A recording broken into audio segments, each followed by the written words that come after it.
Phrase over and over again during the presidential campaign, but in reality, that great divide between Democrats and Republicans isn't really so great. You might look at America as more purple than anything else. Our Tom Foreman has lived in and covered America's heartland for much of his career. And as our special report, The State of the States, continues, he takes us to Kansas. As surely as the sun rises on the state capital of Topeka, Kathleen Sebelius is on the job, greeting constituents. Nice to see you. Nice to see you. Rushing to meetings. I'll get it to the speaker. And taking the pulse of the people. Well, welcome, everybody. Because she is the governor in this most Republican state, and she is a Democrat.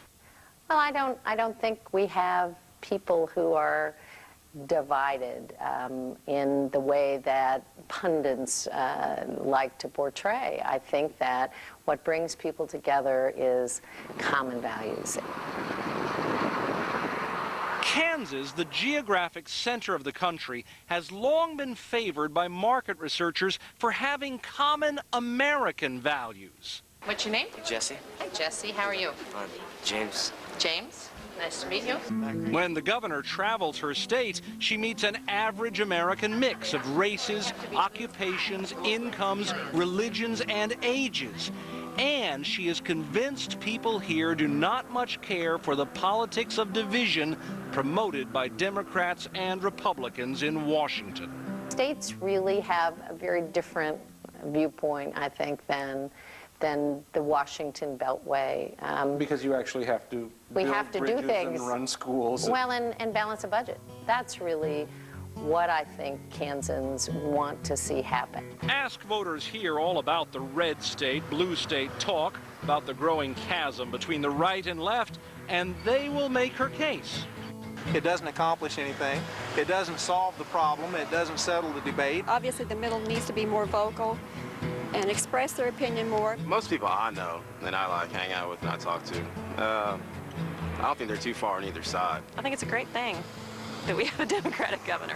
Not only is she a Democrat, she's a woman, which can only be good for this state. In a lot of ways, our politics just doesn't deliver what people clearly want. Thomas Frank is a big fan of the governor and the author of What's the Matter with Kansas. He sums up his home state's voters more bluntly.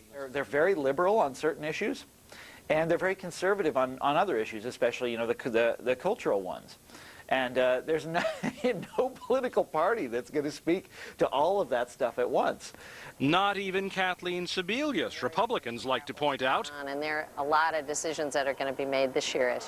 In the state legislature, they give her credit for exploiting a split between moderate and conservative Republicans. They work with her every day. He thinks probably $10 million is gone. But they are also dead set on driving her out of office.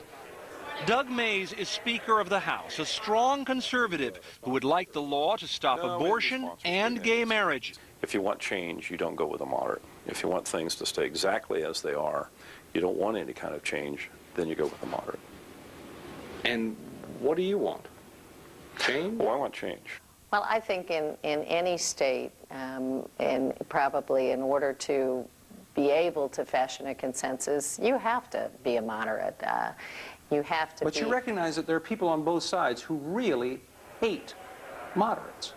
Oh, I understand, and I think that's really one of the destructive elements about the system. At the State History Museum, pictures show how politics can go to extremes.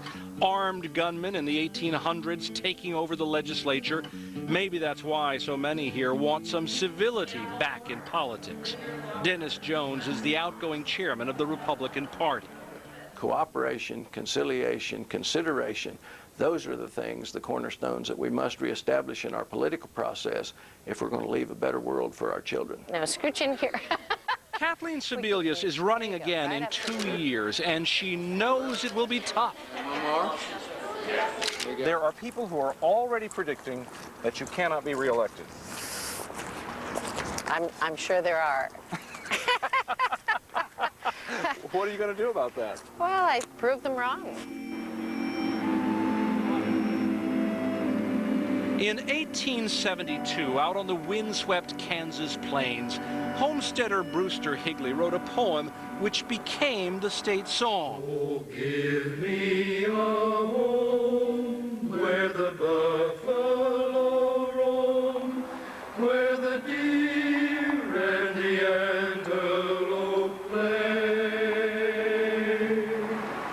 And though discouraging words are often heard these days, and even the deer and the antelope don't play like they once did, Kathleen Sebelius is convinced this can still be home for the Reds, the Blues, and everyone in between. Home, home on the range. Tom Foreman reporting for us tonight. By the way, that home on the range where Brewster Higley wrote his famous song is still standing, despite all the political winds that have blown there for more than a century. Coming up next.